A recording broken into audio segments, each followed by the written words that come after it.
Minister. I don't want to ruin the reputation of the institution after these 20 plus years.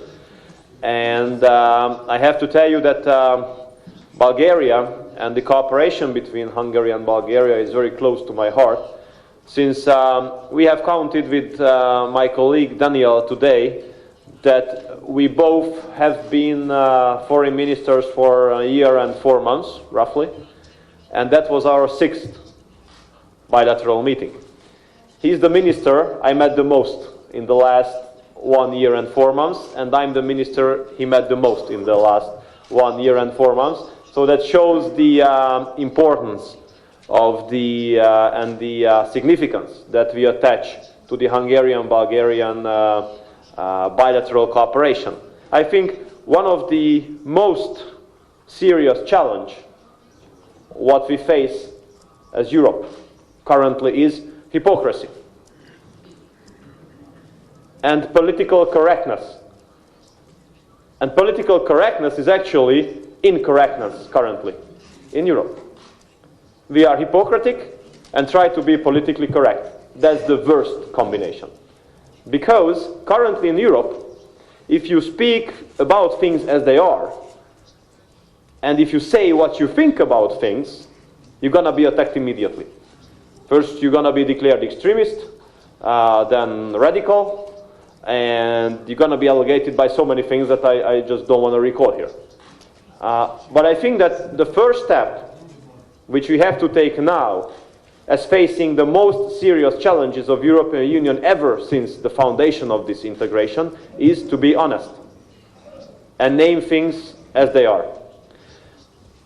And my starting point of this series of thoughts is that Europe and European Union herself has never had to face so many and so serious challenges at one time since the conclusion of the Second World War than currently.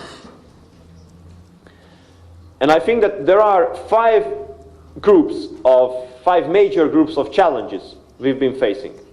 The first one is economic and trade challenges. The second is a war in the neighborhood, I mean in ours for sure, Ukraine. Energy security, threat of terror, and the most serious challenge ever, migration.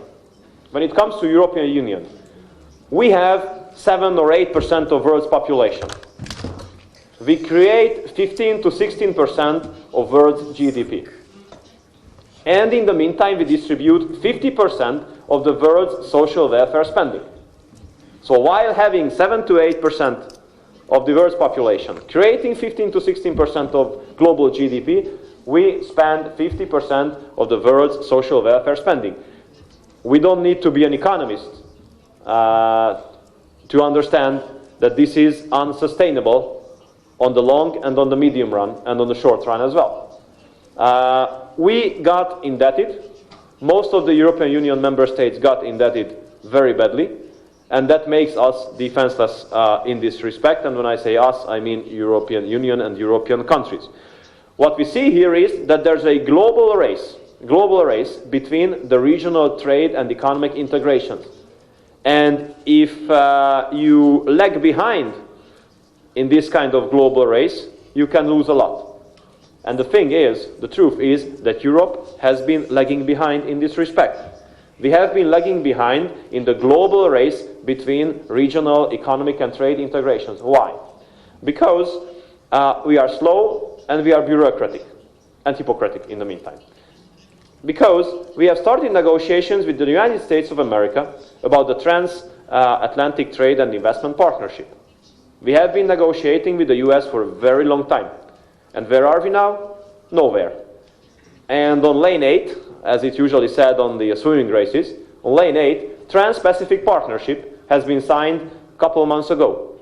United States and 10 plus partners from Asia and Pacific signed an agreement, a free trade agreement, which covers 40% of global GDP, covers 30% of global trade. And in the meantime, Russia has been putting so many efforts in building Eurasian Economic Union. We see the Arab countries putting enormous efforts in order to have some regional influence when it comes to economy, Africa and the surrounding regions. Not to speak about the endeavors of US, Russia and the Arab countries in Latin America. And we Europeans are too much deep into our own troubles, these three figures, and we are not able to think strategically, and we are not able to build together sub-regional kind of cooperations. Although European Union should encourage her member states to build such kind of cooperations. And here, Bulgaria and Hungary, we have a common endeavor. And this is a building strategic cooperation with China in a 16+1 format. 16 countries in Central and Eastern Europe and in the Western Balkans, including non-EU members like Serbia, Montenegro and the others, building strategic cooperation with China. But instead of being encouraged, we are usually warned by European Union not to be so enthusiastic in this respect. Although the volume of bilateral trade between these 16 countries with China is lower than the bilateral trade only between Italy and China, for example. So I would say that point number one, Europe should be much more enthusiastic and should concentrate much more on regional trade and economic partnerships, should look beyond the borders of European Union and should build strategic partnerships and be much quicker, because if we are not quicker in the future in these respects, we're going to be lagging behind finally. We are absolutely committed to territorial integrity and sovereignty of Ukraine. We are absolutely committed to that the full implementation of Minsk agreement is the red line. But I just want to say that if Europe wants to be competitive in the future, has to be able to rebuild a pragmatic and rational dialogue with Russia based on mutual trust and based on trust towards international law. Because if we are not able to work together with Russia in the future, we will have, let's say politically correct, a limited hope to get back at least part of our lost competitiveness.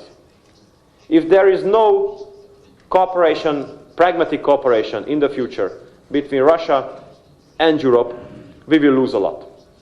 I subscribe to what the German Chancellor has said, I think quite a couple of years ago, when she was speaking about the necessity of an economic zone from Lisbon to Vladivostok.